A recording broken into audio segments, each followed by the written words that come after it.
आम्ही इतर वेळेस जेव्हा तुम्हाला भेटतो तेव्हा एकदम सालस मस्त गोड बोलणाऱ्या म्हणून अशी एक इमेज आहे ना मी पण अगदी अगदी आहातच.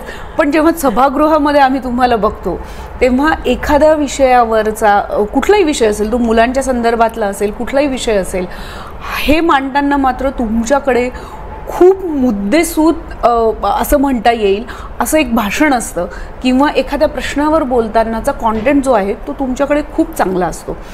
हे या होमवर्कचं रिझल्ट आहे का असं म्हणता येईल? कारण जेव्हा तुम्हाला समजावून सांगायचं असतं तेव्हा प्रत्येक वेळेला अकरास्थळेपणाने समजावून सांगता येतं असं नाही.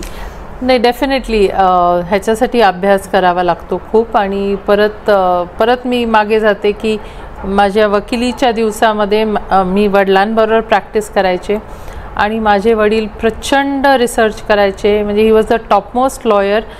वास्तविक ते असेच उठून केसला जाऊ शकण्या एवढं त्यांच्याकडे नॉलेजचा भांडार होता. पण नाही, प्रत्येक केस ही नवीन आहे आपल्यासाठी आणि त्या दृष्टीने अभ्यास करायचे आणि मलासुद्धा ते करायला लावायचे. And I used to love study. म्हणजे लकीली आम्ही तिघी बहिणी आहोत.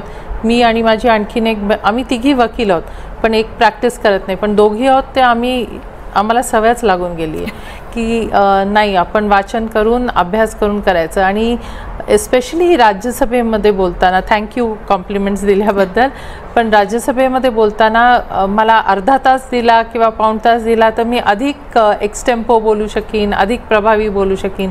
पण आम्हाला इन प्रपोर्शन विथ MPs, तर आमची 4च MPs आम्ही आहोत राज्यसभेमध्ये. सो त्याच्या अनुषंगाने आम्हाला टाईम मिळतो. 3 मिनिटात एखादा विषय मांडणं हे प्रचंड अवघड असतं. म्हणजे अर्धा तासाचं 1 तासाचं माझ्याकडे पॉईंट्स असतात, पण ते 3 मिनिटात बरोबर समअप करायचे इज अ फीट खरंच. आणि मग एखादा पॉईंट आहे आपण आपल्याला म्हणजे यू फील की नाही हा आणखीन थोडा एलॅबोरेट करू, म्हणून ते वाचणंच तिथं शहाणपणाचं ठरतं.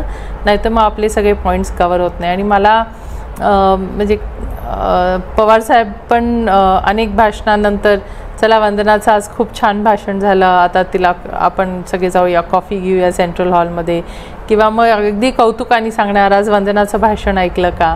सो अशी एनकरेजमेंट ज्यावेळेला मिळते त्यावेळेला यू रिअली फील नाईस की तुम्ही जो स्टडी केलेला असतो त्याचं ॲप्रिसिएशन होतं आहे म्हणून. येस.